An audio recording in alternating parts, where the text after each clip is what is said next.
বাংলাদেশ ইসলামী আন্দোলন এর সম্মানিত সিনিয়র সিনিয়র নায়েবে আমির।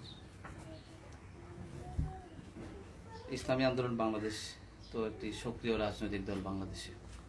আমরা যেটা জানি, আসলে 1996-91 সালে আপনারা নির্বাচনে অংশগ্রহণ করেছেন, পরবর্তীতে নিবন্ধিত হয়ে আপনারা স্বতন্ত্রভাবে নিজস্ব প্রতীকেও আপনারা নির্বাচনে অংশগ্রহণ করেছেন এবং একটি জাতীয় রাজনৈতিক দল হিসেবে আপনাদের এখন সারা বাংলাদেশে ব্যাপক স্বীকৃতি রয়েছে এবং অবস্থানও রয়েছে আমরা মনে করি। তো তরিকত ভিত্তিক একটি কার্যক্রমের পাশাপাশি আপনারা রাজনৈতিক কার্যক্রমে আপনারা সক্রিয়। সেক্ষেত্রে আপনার কাছে আমরা যেটা জানতে চাইবো, পার্বত্য চট্টগ্রামে যেটি বিরাজমান সমস্যা, এখানে একটা অস্থিরতা, রাজনৈতিক অস্থিরতা, পাহাড়ি বাঙালিদের বসবাস, এখানে তাদের মধ্যে একটি সাম্প্রদায়িক সম্প্রীতির বিভিন্ন সময় অবনতি ঘটে, এখানে একটি সন্ত্রাস চাঁদাবাজের মতো ঘটনা আছে। সব মিলে এই পার্বত্য চট্টগ্রাম সমস্যাটাকে আপনাদের দল হিসেবে আপনি কীভাবে দেখেন? আসলে দেখেন, এই পার্বত্য চট্টগ্রাম নিয়ে অনেক আগে থেকে ষড়যন্ত্র চলে আসছে, তারই ধারাবাহিকতা এখনো ষড়যন্ত্র চলতেছে। আসলে প্রথম আমাদের সিদ্ধান্ত নিতে হবে পার্বত্য অঞ্চলটা বাংলাদেশের অংশ কি অংশ না। যদি আমরা মনে করি এটা বাংলাদেশের অংশ, তাহলে বাংলাদেশের যে নিয়ম কানুন আইন আছে সেই অনুযায়ী এটা চলবে। এখানে কে উপজাতি, কে পাহাড়ি, কে নন পাহাড়ি, এটা দেখার কোনো সুযোগই নেই। আমরা বাংলাদেশের অধীনস্থ, কাজে বাংলাদেশের সংবিধান আছে, কানুন আছে, সেই নিয়মে এখানে চলতে থাকবে। যদি আমরা মনে করি এখানে উপজাতিরা ভিন্ন একটা জাতি, আমরা বাংলাদেশিরা যারা আছি তারা ভিন্ন একটা জাতি, আমি মনে করি এই বৈষম্যটাই দূর করা দরকার। আমরা সবাই এদেশের নাগরিক, এইটি আমাদেরকে ভাবতে হবে। যারা এই দেশের নাগরিক নিজেদেরকে মনে করে না, আমি মনে করি তারা দেশদ্রোহী, তারা দেশদ্রোহী, তাদেরকে দেশের আইনি বিচার করা উচিত। দেখেন, আজকে বাংলাদেশ নিয়ে ষড়যন্ত্র তো অনেক আগের থেকে চলতেছে, তার ধারাবাহিকতাও আজ পর্যন্ত যেই কাজগুলি আমরা দেখতেছি। কয়েকদিন আগে আমরা কি দেখলাম, উপজাতিরা ভারতে মিছিল করছে, মিটিং করছে, দাবি তুলছে যে পার্বত্য অঞ্চলকে ভারতের সাথে অ্যাড করবে। এর চেয়ে বড় দেশদ্রোহী কাজ কি হতে পারে? এর চেয়ে বড় ষড়যন্ত্র কি হতে পারে? যারা এর সাথে সংযুক্ত হবে, এই কাজের যারা সম্মতি জ্ঞাপন করবে, তারা দেশের কোনো অবস্থায় নাগরিক হতে পারে না, তারা দেশের শত্রু। আর যারা দাবি করতেছে 47-এ দেশ ডিভাইডেড হওয়ার পরেও এইটা বাংলাদেশের অঞ্চল, তাদের দাবি সম্পূর্ণ ভিত্তিহীন। এর মূল কারণটা কি? তৎকালীন সময় গোটা পাক ভারত উপমহাদেশ একটা বলয় ছিল, 47-এ ডিভাইডেড হয়ে গেছে, এইটি আইন হয়ে গেছে। এখন যদি ব্রিটিশ বলে যে 47-এর যেই আইন সেটা আমি তুলে দিলাম, তাহলে কি আমরা সবাই ব্রিটিশ হয়ে যাব? এটা হয়?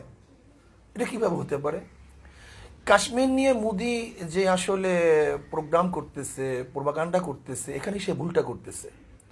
দেখেন, 370 ধারার অধীনে সে কাশ্মীরে ঢুকতে পারত, এটা তার সাথে চুক্তি। 370 নাই, 370 ধারা নাই, তার সাথে চুক্তিও শেষ, ঢোকার অধিকারও নেই। যদি আমি মনে করি 370 ধারা তুলে দেওয়ার কারণে এটা ভারতের অভ্যন্তরীণ ব্যাপার, তাহলে ব্রিটিশ যদি বলে আমি 47-এ সেই আইন তুলে দেব, এটা আমার অভ্যন্তরীণ ব্যাপার, যেটা খোদ ব্রিটিশের প্রাইম মিনিস্টার বলেও ফেলছে। কাজে আমি মনে করি পার্বত্য অঞ্চলের সমাধানের সবচেয়ে পথ হলো, এটা আমাদের দেশের অংশ, বাংলাদেশের সংবিধান আছে, সংবিধানের আলোকেই অন্য অন্য অঞ্চলগুলি যেভাবে চলে এইটাকে সেইভাবেই চলতে হবে। এখানে বাংলাদেশের নাগরিক হিসাবে আমরা সম অধিকার ভোগ করব, সবাই সম অধিকার।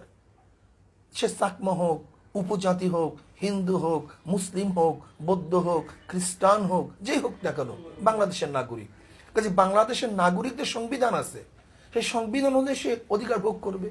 এটা ভিন্ন জাতি করবে কেন? এটা সৃষ্টি হবে কেন? এইটি তো বড় বৈষম্যতা। তবে এখানে যারা নৃগোষ্ঠীরা আছে, কিন্তু তারা তাদের নিজস্ব কিছু অধিকারের কথা বলে, তো তারা তো তাদের অধিকারের কথা বলতেই পারে, অথবা তাদের নিজস্ব সংস্কৃতি বা স্বকীয়তা বজায় রাখার জন্য আসলে কি করা যায়? যদি এই অধিকারটা তাদের ধর্মীয় অধিকার হয়, তাহলে আমাদের সংবিধান তাদের ধর্মীয় অধিকার দেওয়ার জন্য বাধ্য। কিন্তু তারা যদি ভিন্ন ভূখণ্ড দাবি করে অধিকার করে, তাহলে অধিকার থেকে তাদেরকে অবশ্যই বাধাগ্রস্ত করতে হবে, বাধা প্রদান করতে হবে। ভূখণ্ড দাবি করে যদি অধিকার তারা চায়, তাহলে তারা মানে কি? বাংলাদেশকে দেশই মানে না। এটা দেশদ্রোহী কাজ। আর ধর্মীয় অধিকার যদি চায় তাহলে অবশ্যই বাংলাদেশের সংবিধান প্রত্যেক ধর্মের অধিকারকে বাস্তবায়ন করার জন্য শেষ দিন উপর তাই নিয়ে এখানে বসছে, তাকে অবশ্যই অধিকার ফিরিয়ে দিতে হবে। আপনি জানেন একটা পার্বত্য শান্তি চুক্তি হয়েছে 1997 সালের 2রা ডিসেম্বর। তবে সে চুক্তি নিয়ে কিছু বিতর্কও আছে। তবে যদিও এটা বাংলাদেশ সরকার করেছে, এখানকার আঞ্চলিক পরিষদের চেয়ারম্যান বর্তমান যিনি এবং তৎকালীন জেএসএস এর প্রধান সন্তু লারমার সাথে।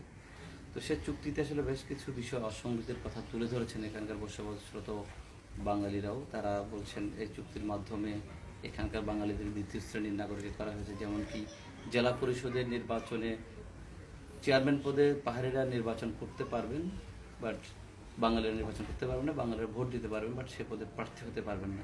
আঞ্চলিক পরিষদের চেয়ারম্যান পদটিও কিন্তু পাহাড়িদের জন্য সংরক্ষিত করা হয়েছে এবং এখানকার সমতলের মানুষ এখানে সে জায়গা কিনতে পারবেন না আঞ্চলিক পরিষদ অনুমতি ছাড়া। এছাড়াও আপনার ইন্ডাস্ট্রি করতে গেলেও কিন্তু আঞ্চলিক পরিষদ অনুমোদন লাগবে। তো এই বিষয়গুলোকে বাঙালিরা সাংবিধানের সাথে সঙ্গে সাংঘর্ষিক বলেছেন। তবে এই চুক্তির বিরোধিতা করে কিন্তু বিএনপির মতো একটা দল জোট তখন আন্দোলনও করেছিল।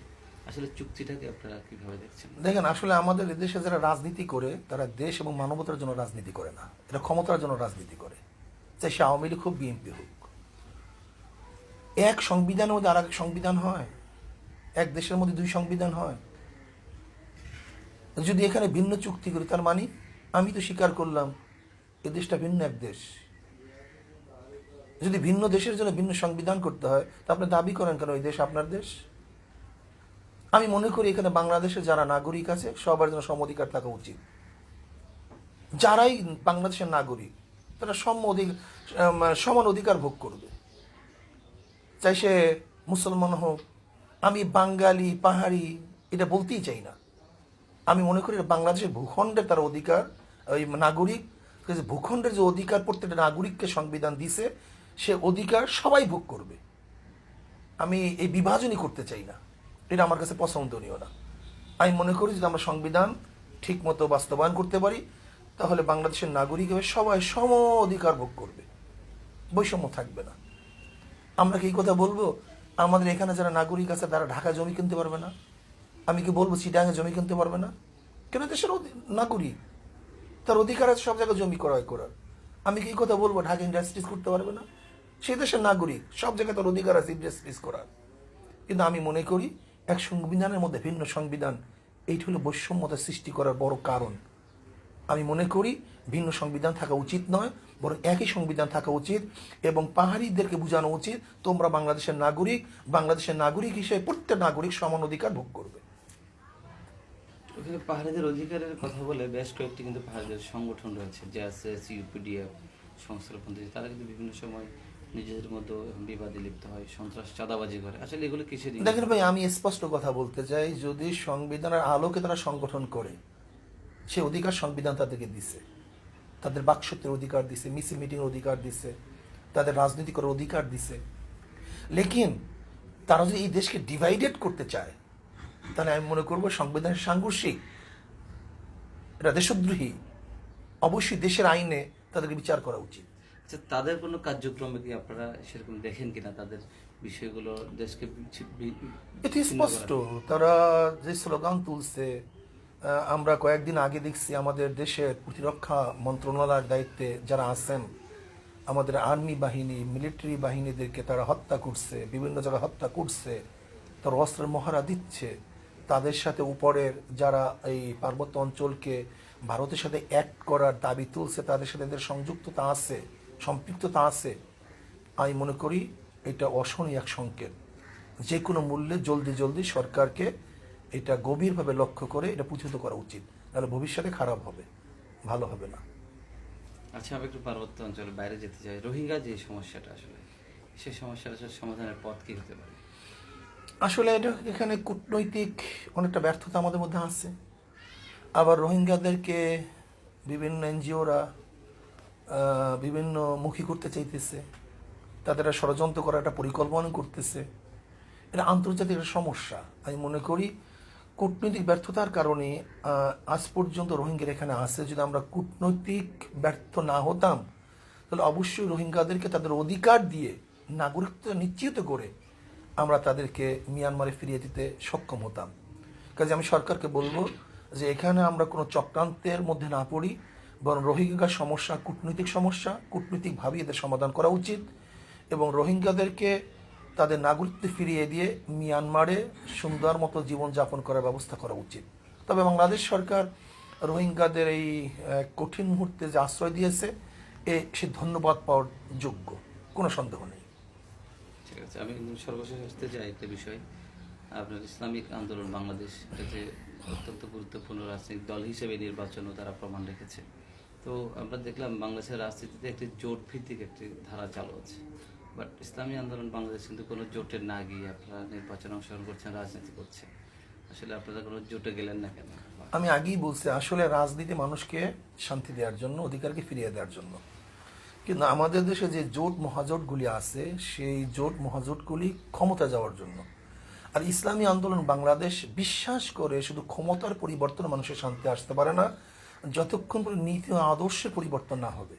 এবং ইসলামী আন্দোলন নীতি ও আদর্শ ভিত্তিক কোনো জোট না পাওয়ার কারণে তারা জোটে অংশগ্রহণ করে নাই।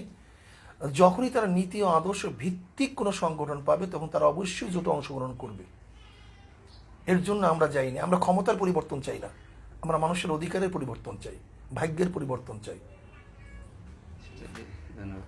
এই মূল কারণ ইসলামী আন্দোলন বাংলাদেশ শুধু ক্ষমতায় যেতে চায় না, তারা মানুষের অধিকারকে প্রতিষ্ঠিত করতে চায়।